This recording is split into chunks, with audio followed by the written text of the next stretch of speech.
The headlines around Notre Dame have been loud while the transfer portal's been quiet. But the reality is Notre Dame's offseason could look a whole lot better if they just make a few key adjustments. We're breaking them down right here on Locked On Irish.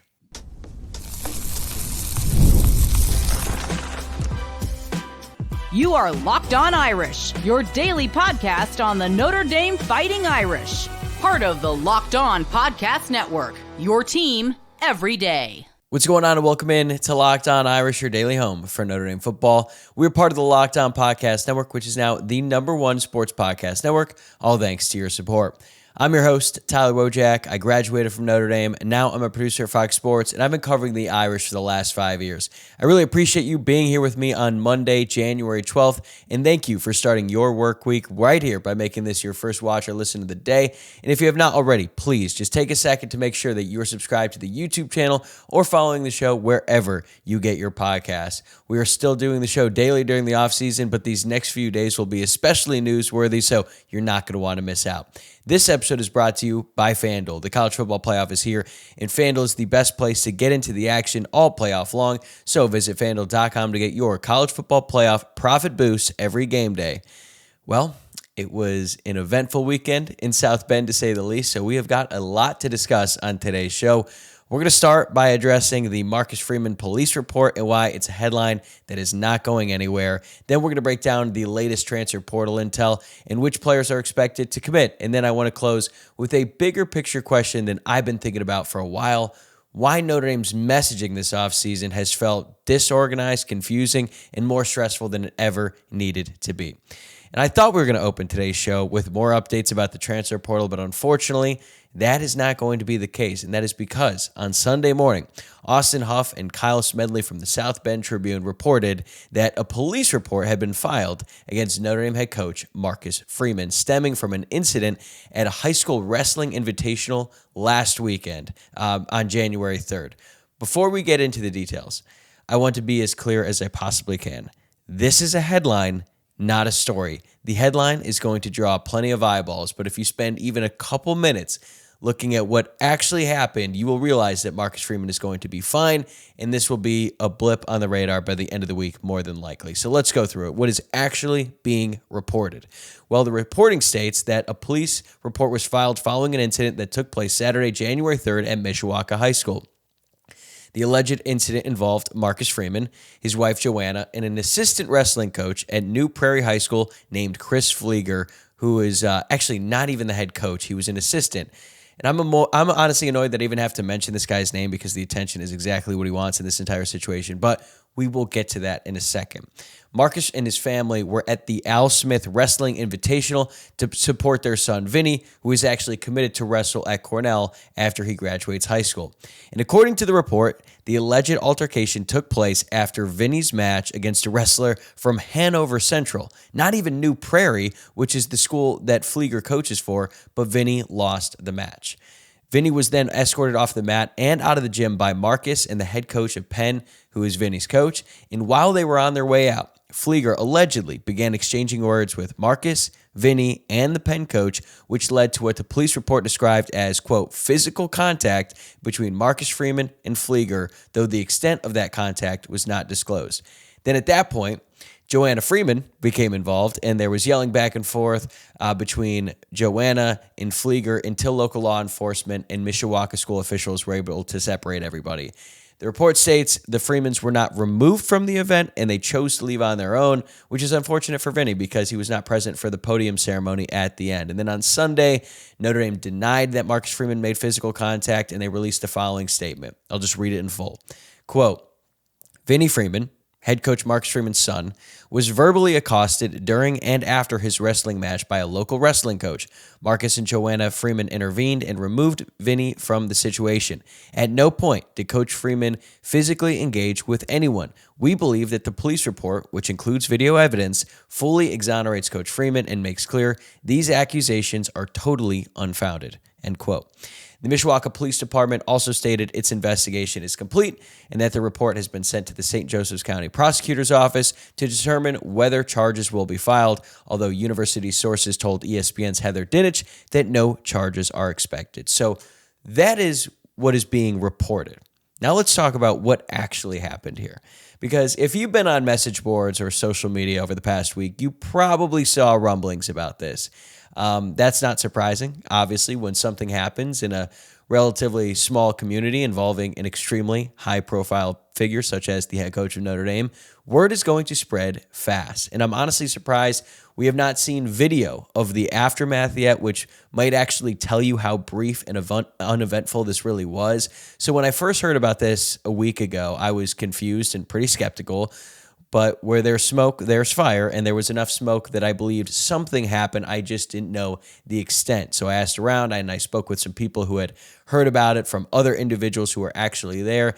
And what I was told consistently was that Freeman was in the right and that it never escalated into anything serious. That's why I never mentioned it on the show. I wasn't there. I didn't know anyone who witnessed it firsthand. So speculating about it felt irresponsible and honestly just unnecessary. But now that it's public, I'll tell you what I've heard, and this has been backed up by multiple people. During and after the match, the assistant coach, Chris Flieger, was taunting Vinny and Marcus Freeman. And look, taunting Marcus is one thing. It's still unacceptable, but once you start taunting someone's kid, game over. So I totally understand why Marcus and Joanna were pissed. And also, how are you, a grown man in a position of authority at this event as a coach, taunting a kid who's 17 or 18 years old when he's not even going up against one of your wrestlers? Like this guy just clearly wanted to instigate something, and that's what led to this entire situation.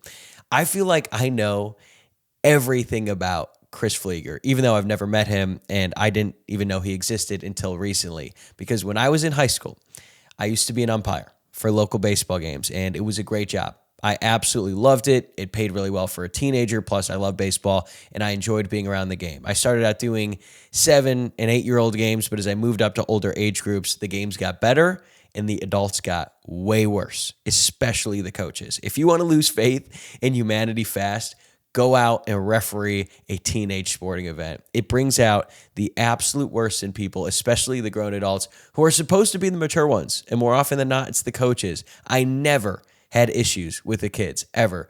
The problems were always with the adults and more specifically the coaches. So I might not know Chris Flieger personally, but I have encountered dozens of Chris Fliegers in my life. I umpired for over 3 years, and I never once ejected a coach for yelling at me. I could take it. It's like that line at the end of the movie Inglourious Bastards when Brad Pitt's character says, "I'll get chewed out, but I've been chewed out before." That was my approach to umpiring. But I came close. I came close one time. Not because of something that was said to me, though, but because of something a coach said to a kid on the other team. I sentenced that coach to stay in the dugout the rest of the game, or I would throw him out. Basically, there was a bang-bang play at second base. His player got hit in the rib by a ball that was thrown his way as he was sliding, so the ball just hit him right in the ribs. The shortstop could have caught it, but it was a tough play, and now the kid was lying on the ground in pain, and then the coach came out. I was right there, about 10 yards away, and when the coach got there to console his injured player, he looked over the shortstop and said something to the effect of, "I'm sorry, this shortstop can't catch the effing ball." And he didn't say effing. He didn't know I heard him, but I called him out on it. And after putting up a fight for about 2 seconds, this guy realized he should probably just head back to the dugout. And so he did. And unlike that coach, Chris Flieger didn't stop. He doubled down after the match. He taunted Marcus. He started getting into it with Joanna. So I believe Marcus Freeman was completely in the right here. And if there was any sort of physical contact, it was not a punch. It was not a shove. It might have been something as simple as just colliding shoulders, whether it was intentional or not. I think it is not anything serious. And Notre Dame is saying that there was no physical contact at all. I think that this guy was just getting in Marcus's face, and they were trying to leave the situation entirely, but then it escalated. More people are involved. But again, there was no punches thrown. There was no shoving. There was not anything like that. So I believe Marcus Freeman was completely in the right in this situation. And if anything, it's pretty impressive how much restraint he showed, because that's his kid, man. And parents are going to be protective of their children, especially in a situation like this. So if you are upset with Marcus Freeman, and I understand that there are some people who are, I would ask you to put yourself in his shoes. How would you react if an opposing coach taunted your son after a loss and then started shouting at your wife? It's a lot easier to judge when you weren't there and you're just reading the headline. So I stand with Marcus Freeman in this situation. I stand with Joanna, and I think Chris Flieger is an absolute joke, like a joke of a human being, to not only instigate this situation, to taunt a 17 or an 18-year-old kid, but then to go to the police afterward and try to blow it up. Like, give me a break. What does he get out of this other than seeing his name in the papers? Does he get joy out of the fact that Freeman is now going to have to answer about this? Like, does he get off to the fact that someone who is infinitely more successful than him has to deal with the inconvenience that your own existence had on him in a moment of time? Maybe he expected a settlement. I don't really understand this guy's motivations. Maybe he wanted to get some cash out of the situation. I don't know, to be honest. It's probably the most likely explanation, but it's pathetic. But you know the best part about all of this, though, and I don't think it's something that Chris Flieger ever thought about? Imagine what the wrestlers on Flieger's team must think about him now in this move. Imagine what these 17-year-olds are saying behind his back in their group chats, because their assistant coach, who I guarantee you claims to be this big badass because he used to wrestle at Purdue back in the day. He'd probably tell anyone he would be willing to take anyone anytime, anywhere. And then he just got in a verbal spat with someone after he instigated it.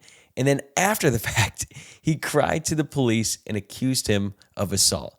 Like, if you're really that bad of a dude and you really were that big of a fighter and you get into this little tiff, not even a fight, like a tiff in a public space, and then afterwards you tell the police that you were assaulted, that is embarrassing. Honestly, and I bet he lost the respect of every kid on that team if he had it to begin with. And honestly, I doubt he ever had it because, like I said earlier, I know this person. I've never met him personally, but I've met this type of person countless times as a kid growing up playing sports and then from my time as an umpire. So what does all of this mean?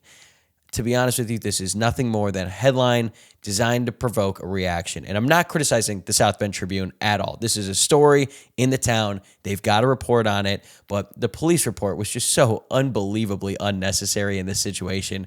Marcus Freeman is not going to get charged. He's not going to get suspended. He's not going to be disciplined. He's probably going to have to answer a few questions about it at a press conference, and then we're all going to move on. If you want to make the case that regardless of what went down, this is a bad look for the head coach of Notre Dame, fine. If you are actually concerned about this situation, but really just the headline and you're unwilling to consider any of the details that actually went down, then you and I are just going to disagree, and that's okay. Ultimately, I think Chris went through with the bogus police report to get people like you to turn on Freeman because deep down, this guy's embarrassed. And if you want to make the point that Freeman should have been hosting visitors from the transfer portal that day instead of being at the event, okay. Like, I've been pretty critical about the fact that Notre Dame didn't host anyone during the first weekend already. But look, if they're not going to host anyone, then I have no problem with Marcus going to support his son. We know how hard he works at this job. So if he had the opportunity to go see his son at this wrestling event, and I'm sure Marcus has missed countless events in Vinny's wrestling career, I understand why he would go, and obviously nobody could have anticipated something like this happening. So Freeman is going to move on from this. His wife will move on from this. The family will move on from this, and this will not matter in the big picture. But as for the coach who started this mess and then he filed a police report, this will be the most attention he ever gets, and he will dine off of it for the rest of his life. So now that we've cleared that up, let's talk about the part fans actually care about, where Notre Dame stands in the transfer portal and why the silence might finally be coming to an end soon. That's coming up next on Locked On Irish. Thank you for making Locked On Irish your first watch or listen of the day, and thank you for making Locked On the #1 sports podcast network. If you have not already, make sure you check out our new Everydayer Club. You'll get access to an ad-free audio feed for Locked On Irish. It's the same show, same schedule, just no ads, and it works on Apple Podcasts, Spotify, or whatever podcast app you use. If you listen every day, it's a really easy upgrade. Go to lockedonirish.supercast.com or tap the link in the show notes to learn more. Today's episode is brought to you by FanDuel. The college football playoff is here, and FanDuel is giving all customers even more ways to get on the action every single game day of the playoffs. Because right now, every college football playoff game day, FanDuel users get a profit boost waiting for them in the app. And here's what I love about it. You get to use the profit boost on the bets you already feel good about. You could ride with the favorite when you think a team controls the matchup, or you can take a shot on the underdog if you feel an upset coming. And if you're really feeling confident, go all in and build a parlay around the players and moments you think decide the game. Then you apply the profit boost and go after even bigger winnings, and when you win, FanDuel pays out instantly, which is perfect for playoff football. Personally, I did not have my best year this college football season, but thanks to these college football playoff profit boosts, I'm back in the win column. FanDuel is the best place to get into the action all playoff long. So visit FanDuel.com to get your college football playoff profit boost every game day. All right, welcome back to Locked On Irish. At the time of this recording, which is pretty late, it's 11 p.m. Pacific time on Sunday night, Notre Dame has still not officially signed a player in the transfer portal through the first 9 days, and the window is going to close this week after Friday night. So that part is true. However, it is my understanding and belief that Notre Dame asked players to hold off on announcing until Monday. Not all of them, but some of them. So I'd expect several announcements today, and by the time you're watching or listening to this, maybe some of those will already be official. There are 3 players I am most confident will end up with the Irish. I think they're going to take more than 3, but these are the 3 that I feel very, very good about ending up with Notre Dame. You've got defensive end Keon Keeley from Alabama. Then you've got defensive back DJ McKinney from Colorado, and Ohio State wide receiver Quincy Porter, not Mylan Graham, who we talked about a lot last week. We will get to him in a second. But with Keon Keeley, I mean, the writing has been on the wall for over a week, and at this point, I would be stunned if he doesn't end up with the Irish. We've talked about it a lot already. This is a really cool story. Even though he spurned Notre Dame as a high school recruit, it looks like there's going to be a happy ending between the two. And as I've maintained since this first became a possibility, I like Keon Keeley as a backup defensive end next season. I know he has great size and potential, but he has not done anything in 3 seasons at Alabama that convinces me he could be a reliable starter for a team with national championship aspirations next year. That said, you absolutely need good backups, especially on the defensive line, and Keeley can absolutely become that. And maybe, just maybe, with Charlie Partridge's help, Notre Dame's new defensive line coach, he can start to tap into the potential that made him a 5-star recruit in the first place. So we've talked a lot about Keeley already. A player that we have not talked about at all on the show is defensive back DJ McKinney from Colorado. There was a fun little situation on Friday. It was quick, so if you blinked, you might have missed it. But Friday afternoon, On3 reported that DJ McKinney had signed with Notre Dame out of the transfer portal, which caught everyone completely off guard. He was not really on anyone's radar. We had not heard about a visit. We had not heard about interest from Notre Dame. And at that point, we already had a sense that announcements were coming Monday, so I was very confused when I first saw that news break. But then about 15 minutes later, Pete Nakos from On3 followed up and said McKinney's signed status had been removed. But despite that bizarre turn of events, I fully expect McKinney to sign with Notre Dame, with an announcement probably coming later today. This is interesting on several levels. We knew Notre Dame was looking for an experienced nickel, but McKinney has played almost exclusively outside corner throughout his career. Last season at Colorado, McKinney played 597 snaps on defense. He lined up at outside corner on 84% of those snaps and in the slot on just 4%. Maybe Mike Mickens believes he can convert him into a starting nickel, but that part is definitely surprising. McKinney is listed at 6'2", 180 pounds, so he's good length, plenty of experience at the college level. He started all 13 games for Colorado in 2024, and then he started the first 9 games of 2025 before an injury sidelined him for the final 3 games. And in 2 seasons with the Buffs, he recorded 97 total tackles, 14 pass breakups, 4 tackles for loss, 4 interceptions, a forced fumble, and a fumble recovery. He was targeted 31 times in coverage last season and allowed 18 catches for 253 yards and 2 touchdowns, so those are solid numbers there. And before Colorado, he spent 2 seasons at Oklahoma State and played in all 13 games in 2023. So if he ends up playing nickel, he's going to have to improve as a tackler. He missed on 20% of his tackling attempts last season, but the experience alone has real value. This guy has played a lot of college football.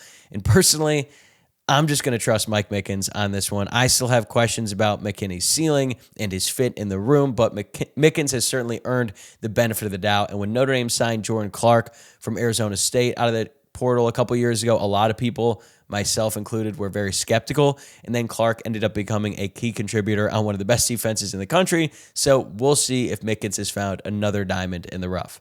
Another player we have not talked about on the show at length is wide receiver Quincy Porter from Ohio State. There's a lot to like here, and it appears the staff was able to move quickly and lock him in ever since he entered the portal about a week ago. He's a boundary receiver, which Notre Dame absolutely needs, and he has great size. He's about 6'3 or 6'4, 205 pounds. He was a 5-star recruit in the class of 2025, meaning he's going to have 4 years of eligibility remaining after he redshirted this past season with the Buckeyes. He was the number 5 wide receiver and the number 23 player overall on the 24/7 Sports composite, so the talent and upside are undeniable. He also attended Bergen Catholic, the same high school as Steve Angeli, played against really good competition in New Jersey, and I feel like there's been a lot of players from Bergen Catholic who end up at Notre Dame, so that transition should be smooth for him. And in his one season with the Buckeyes, he caught 4 passes for 59 yards in 4 games. Porter is extremely intriguing because of his traits. I mean, the guy has a 6'9 wingspan, but he's far from a finished product. He has a lot of development ahead of him, but his ceiling is very, very high. So that's why he's a take. He's not super explosive out of his breaks, but once he gets up to speed, his stride length makes him very difficult to cover or track down. When he was at Bergen Catholic, he pretty much exclusively just ran deep balls, or they'd throw it to him on a screen, and then he would just outrun everybody to the end zone. He's excellent on deep balls and contested catches, which is something Notre Dame needs now that Malachi Fields is off to the NFL. And I think that Porter's decision is influenced in part by Brian Hartline leaving Ohio State for USF. But he was also going to have to sit behind Jeremiah Smith for at least another year because he plays boundary just like Smith does, and I think he wants to play right away. So for Notre Dame, this is an exciting addition when you project forward, when you think about what he could be. But I'm not convinced that Quincy Porter is going to be the guy immediately. He also missed time late in the season with an undisclosed injury, which is at least worth monitoring. Like, I tried to dig into it, but even the Ohio State beat reporters didn't seem to have a great handle on the situation. Quincy Porter spoke at Media Day before the Cotton Bowl. He said it was fine, that it was all figured out, but it's just something to monitor. If the injury isn't a major concern and he starts flashing that upside, this could be a big-time addition for the Irish. It just might take a little bit of patience, which then leads us to Mylan Graham, the wide receiver from Ohio State.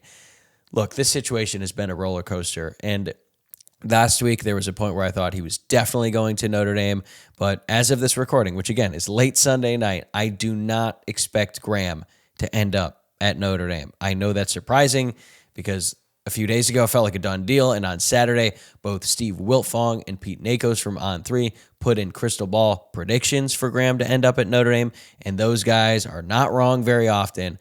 But unfortunately, I think Graham is very concerned about whether he can handle the academic demands at Notre Dame.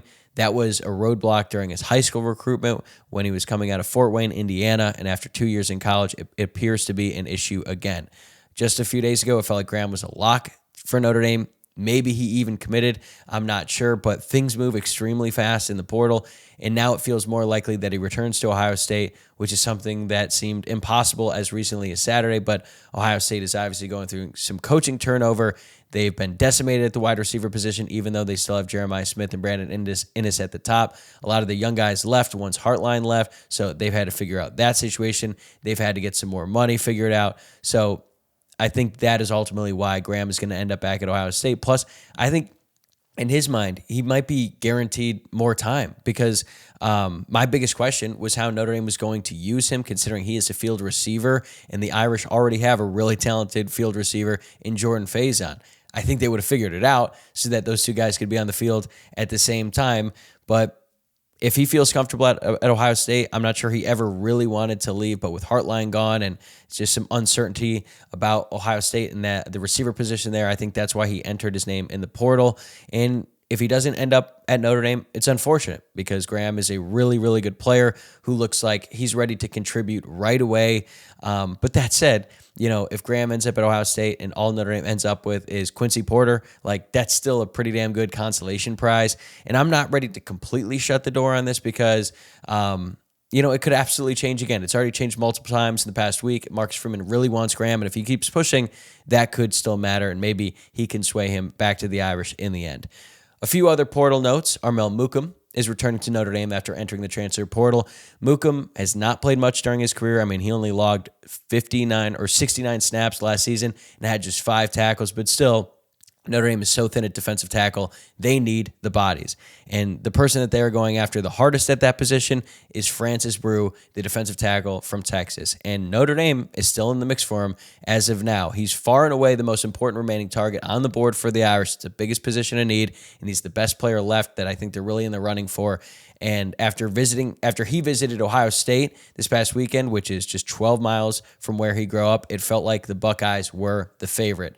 The visit went well, but it sounds like Ohio State is also evaluating Alabama transfers James Smith and I think it's Qua Russaw, who are a package deal. Those two guys have been best friends from high school, so they're going to the same school together. They both play on the defensive line, and Notre Dame actually hosted them last week, but I don't believe the Irish are seriously in the mix anymore there. So if Ohio State ends up taking Smith and Russaw, they may pass on Brew. In that case, it's probably going to come down to Indiana or Notre Dame. Indiana liking him is notable, certainly, given Curt Cignetti's recent track record for player evaluation. It's to the point now where if Indiana's in on a player, I'm thinking, man, that guy's probably really good based on what they have been able to build in the past 2 years. But Indiana also just beat Notre Dame for Nick Marsh, their top wide receiver target. They're about to play for a national championship and likely win that game, and they got plenty of money to spend. So it's going to be a battle, but I like Notre Dame's chances a lot more now than I did a day ago. So things are trending a little bit better for Francis Brew to Notre Dame. So those are the names I feel pretty comfortable sharing at this point. I heard that Notre Dame is still actively looking for a kicker. I don't have clarity yet on specific targets, but they are motivated to get this done. And then a few final updates, a couple guys who are no longer on the board. Quarterback Braden Atkinson from Mercer signed with Oregon State. So Notre Dame may not land a backup quarterback in the portal after all. I think that would be a major, major mistake, but they still have a week to sign a guy. Defensive end Chaz Coleman from Penn State ended up committing to Tennessee. I thought he was going to end up at Ohio State. Tennessee was able to get that done. Wide receiver Xavier Townsend from Iowa State committed to Purdue, though I don't believe Notre Dame ever actually offered him. They just hosted him on a visit to campus early last week. They did offer New Mexico defensive lineman Ezra Christensen, but he committed to Colorado. I don't think he even visited Notre Dame. I haven't heard anything new on Michigan State defensive end Jalen Thompson since his visit to Notre Dame last week. And the same goes for Utah defensive back Smith Snowden, who was reportedly on campus last week as well. But considering Notre Dame is bringing in DJ McKinney, I expect Smith Snowden to be off the board. So there you have it. Hopefully, I'm praying this is my last non-update on the transfer portal, because Notre Dame should finally start stacking actual commitments as soon as today. All right, coming up, I want to close by asking a bigger question here. Why has Notre Dame been so bad at controlling the narrative this offseason? More on that right after this. Today's episode is brought to you by Wayfair. The new year is here, and it is a perfect time to reset your routine and refresh your space. If you're spending more time at home, you might as well love how it looks and feels. That's why you should turn to Wayfair. It's a one-stop shop for getting your home back on track. From bedding and mattresses to storage solutions for every room, Wayfair makes it easy to start the year fresh. Wayfair has everything you need for a full home refresh all in one place. Whether you're updating your living room, organizing your space, or upgrading your work-from-home setup, Wayfair's huge selection makes it easy to find exactly what works for your style and budget. I picked up new bedding from Wayfair recently, and it completely changed how my bedroom feels. It's cleaner and looks more put together. I love the rug as well. And I also love that I could find pieces that match my style without spending a fortune. Shopping is easy, delivery is smooth, and everything arrives exactly as expected. It honestly made getting back into a routine this year feel a lot more manageable. Get organized, refreshed, and back on track this new year for way less. Head to Wayfair.com right now to shop all things home. That's WAYFAIR.com. Wayfair, every style, every home. All right, before we get out of here and you get started with the rest of the things you need to do on this fine Monday morning, I want to talk about something that's really been bothering me this offseason, and that's the way Notre Dame has handled its messaging. Because if I'm being honest, I just don't understand the strategy. And more importantly, I think it's actively made this offseason feel worse than it needed to be. And really, it starts with the whole Marcus Freeman situation, not just the police report, but everything surrounding him for the past month, ever since Notre Dame's season ended. Let's start with the contract extension. The deal was reportedly agreed upon more than a week before it was actually announced. And then when the announcement finally came, it was bland. It was quiet. It didn't move the needle at all. Quote, 2026, ... run it back. Go Irish. That's it. Like, obviously, we're all thrilled that he's back for 2026, but why not make it more emphatic? Why go out of your way to make it seem like a one-and-done situation? I've talked about this on the show. We even talked about it on the mailbag last week, and I understand if you don't want to make it this elaborate thing. But if you go with the tweet, just say you're looking forward to being back on the field with the Irish or something like that, or just announce that you've agreed to a new deal with Notre Dame and you're excited for the upcoming season. It can be simple without making any promises you feel like you can't keep if that's the concern. And plus, I heard from multiple people that a longer statement was prepared. So why scrap it? And if you are going to scrap it, why is that tweet what you go with instead? I just don't get it. And apparently, NFL teams basically shrugged at it. Ian Rappaport from NFL Network talked about it on Sunday, and he made it clear this does not stop teams from calling. Do I think Marcus Freeman is leaving Notre Dame this offseason? No, I don't. But did that announcement really help Notre Dame's position all that much? I don't think so. And if the goal was to put the rumors to bed, it just didn't do that. And if the goal was to project like strength and stability, I'm not sure it accomplished that either. So now you fast forward to this weekend, and you've got a police report involving your head coach, something that, again, I don't think is a real issue, and I think it's going to go away quickly. But from a PR standpoint, you let that story come out into the wild with nothing to counterbalance it, like no portal commitments announced, no good news timed with it, no attempt to try to change the conversation in a positive direction for Notre Dame. And you knew it was coming. And if you didn't know, I'm sorry, you're probably not doing your job that effectively because, like I said, it had been on message boards and on social media for the past week. No one super credible was going to talk about it, but it was there, and it was not that hard to find. And this is what I just don't understand. We all know Notre Dame is about to land some guys in the transfer portal. We've been talking about it for days. So why let the weekend play out the way it did? And I've heard the explanation for why players were asked to wait until Monday to announce that the staff wanted everyone on the team back on campus after winter break. So if they had to have difficult conversations with guys, they could do them in person. I understand that to an extent, but like, why does that really matter? All these players on the team are on their phones all the time. They are seeing who Notre Dame is after in the transfer portal. It's not hard to find. So from a perception standpoint, it doesn't really change anything. All it does is create this weird vacuum where fans see no portal commits, then they see a negative headline, and then they see these continued rumors about Marcus Freeman in the NFL, and all compounds the frustration. This offseason has already been very tense. You're dealing with very high expectations after an incredibly disappointing end to the season. You're dealing with roster turnover like you always do at the end of the year, and then national scrutiny that has really just been on full tilt ever since November and the whole college football playoff rankings, the way that everything has transpired, and now with Miami going to the national championship. Like, it's just been a rough time for Notre Dame. So the margin for error is smaller. But instead of controlling the narrative, Notre Dame just kind of keeps letting the narrative control them, and I don't really understand why. They waited too long to announce Marcus Freeman's deal, and then when they did announce it, it lacked any sort of juice. Then they let a messy but ultimately meaningless story drop without anything positive to soften the blow. And again, I don't think any of this truly changes where Notre Dame is headed. Like, I don't think Marcus Freeman is going anywhere. I don't think the police report matters. I think the portal class could look solid once everything is official, but perception matters. And Notre Dame has not been good at any of that as of late. The fan base is already anxious. They're already hyper aware of like every single move, including visitors of guys in the transfer portal. So when the school drags its feet or they overthink these announcements, I think it just pours gasoline on the fire. None of this needed to feel as messy as it has. That's my frustration. It's not panic. It's not outrage.